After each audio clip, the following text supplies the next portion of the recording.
एक उड़ती उड़ती खबर आपके कानों तक पहुंच गई होगी कि अब आपका जेब खर्च बढ़ने वाला है।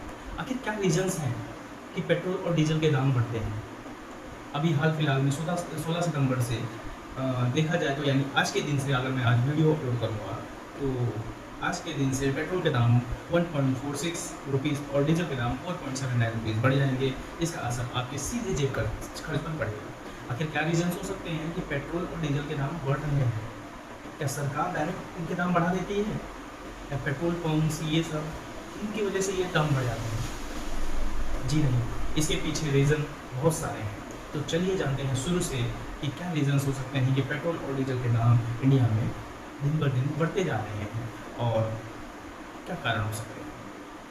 तो सबसे पहला कारण अगर हम लोग देख सकते हैं, कच्चे तेल की कीमत।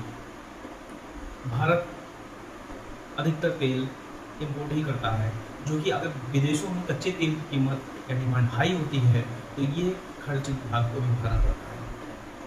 भारत को कच्चा तेल अगर महंगा मिलेगा तो उसका असर सीधा भारत के पेट्रोल और डीजल पर पड़ेगा, जो और महंगा हो जाएगा। कारण नंबर 2 अगर हम लोग देखें तो लॉजिस्टिक्स देख सकते हैं, ट्रांसपोर्ट देख सकते हैं।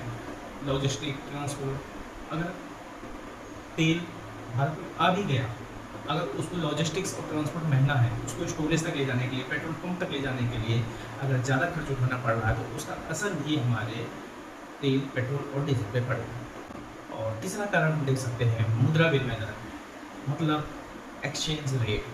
अगर अगर डॉलर का वैल्यू पैसे की वैल्यू से, रुपए की वैल्यू से बढ़ता रहा और पैसे की वैल्यू, रुपए की वैल्यू घटती रही तो इसका प्रभाव ये होगा, हम लोग जो भी चीज़ खरीदते हैं वो डॉलर में खरीदते हैं। अगर कच्चा तेल खरीद रहे हैं तो डॉलर में खरीदते हैं। अगर इसकी वैल्यू घटती रही तो हमें भुगतान ज़्यादा करना पड़ेगा क्योंकि पैसे की वैल्यू घट रही है। तो जिसका सीधा असर हमारे पेट्रोल और डीजल पे पड़ेगा और उनसे पैसे ज़्यादा वसूले जाएंगे क्योंकि तेल हमें महंगा मिल रहा है।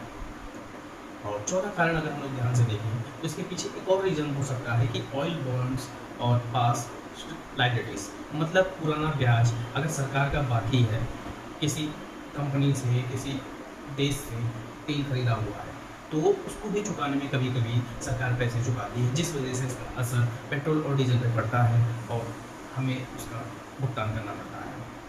और एक रीज़न सबसे बड़ा है जो कि फ़िलहाल में इसी रीज़न की वजह से भारत में भी पेट्रोल और डीजल के दाम बढ़े हुए हैं, जो है जियोपॉलिटिक वॉर और ग्लोबल सप्लाई डिमांड।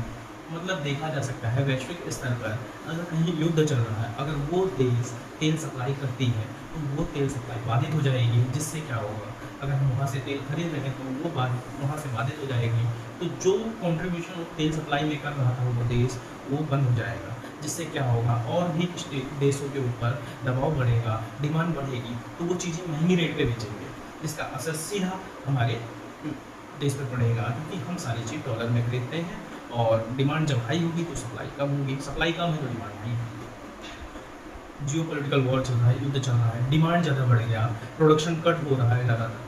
तो इस बीच सबसे बड़ा रीज़न यही है कि इस बार जो पेट्रोल के दाम और डीजल के दाम बढ़े हैं, इसका कारण ये है। तो ये थी कुछ बेसिक इन्फॉर्मेशन जो मैं आपसे शेयर करना चाहता था कि पेट्रोल और डीजल के दाम क्यों बढ़ते हैं और क्या रीजंस होते हैं इनके पीछे। 5-6 रीजंस हैं जिसकी वजह से पेट्रोल और डीजल के दाम बढ़ते हैं।